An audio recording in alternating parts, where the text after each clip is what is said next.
बहुत सारे लोग पास्ट रिटर्न्स को भी एक फैक्टर रखते हैं where investing in a stock कि यार पास्ट में इतना दिया है तो फ्यूचर में भी दे सकता है। एंड आपके बुक में एक चैप्टर भी है इस past return of a stock like factor of a future return. तो वो what do you have to say to these investors? You cannot see trajectories change. So आप not just a stock, I would say कि आप whenever you chase the asset that has done well of late or the theme that has run well or the strategy जैसे value या growth, जो भी आप अगर आप रियर व्यू विंडो से मिरर से ही देखोगे कि हाँ इसने अच्छा किया, जैसे अभी आजकल सबको लगता है कि गोल्ड में और डाल दें क्या, कि अभी गोल्ड ने अच्छा किया, तो वो अगर आप ये कंसिस्टेंटली ये करोगे तो आप कंसिस्टेंटली अंडर परफॉर्म करोगे, मतलब दैट्स अ डेटा कि अच्छा। आप जो प्रीवियस पीरियड में जिसने अच्छा किया है उसके पीछे भागोगे तो वो आपको रिटर्न नहीं देगा। तो अभी जब, और जैसे कई लोग अभी पूछ रहे थे जब मार्केट डाउन था कि निवेश बंद कर दें, एसआईपी बंद कर लें, पैसा निकाल लें, मैंने कहा जब ये प्रश्न आता है ना आपके दिमाग में, वही समय होता है जब निवेशित रहना चाहिए to the extent of your equity allocation, Yeah. Just repeating that again. But जब जब लगता है कि बहुत आसान है पैसा बनाना, जो छुओ वही सोना बन जा रहा है, तो उस समय आपको थोड़ा-सा सतर्क रहना है। Can you give some examples of data points? जैसे पिछले साल 2024 everybody was gung ho, I mean let alone small investors. I had family offices coming to me and saying कि I don't have unrealistic expectations, आप 30-35% compounding दे दीजिए बहुत है। 30-35% compounding, you understand what you are saying, but that was the माहौल उस समय। तो वही था कि जो सब कुछ, मुझे मेरे एक आरएम ने भी आके बोला कि मुझे कोई डिस्ट्रीब्यूटर बोल रहा है कि आपकी मैम को सुनना तो बहुत अच्छा लगता है पर वो तो मदर टेरेसा की तरह बात करती है, ऐसे थोड़ी चलेगा, तुम लोग स्मॉल कैप स्कीम लॉन्च करो। सो वो जब उस तरह का माहौल होता है ना कि सब कुछ अच्छा ही अच्छा करेगा, उस समय सतर्क रहिए।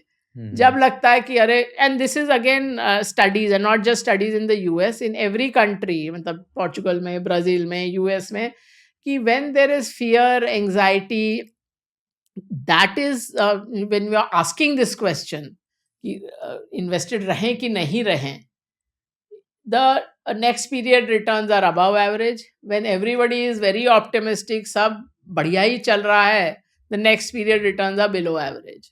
So sentiment is a contra indicator. तो sentiment आपको, जो आपके अंदर का इंसान बोल रहा है ना कि अब डर है, तो वो निवेश करने का समय है, और जब लगता है कि वाह मेरे से ज्यादा स्मार्ट तो कोई है नहीं, तब थोड़ा सा सतर्क रहने का समय होता है। तो So जैसे ये आंसर के हिसाब से गोल्ड में अभी इन्वेस्ट नहीं करना चाहिए।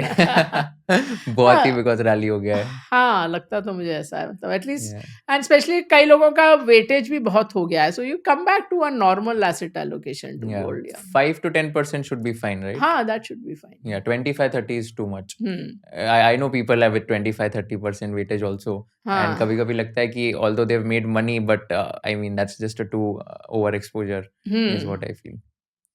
Yep. And इसमें आपने एक चैप्टर में भी लिखा है like PE multiple, you call it a much abused PE multiple. So exactly what is the thesis and how much factor do you give to the price earnings multiple before you invest in a company?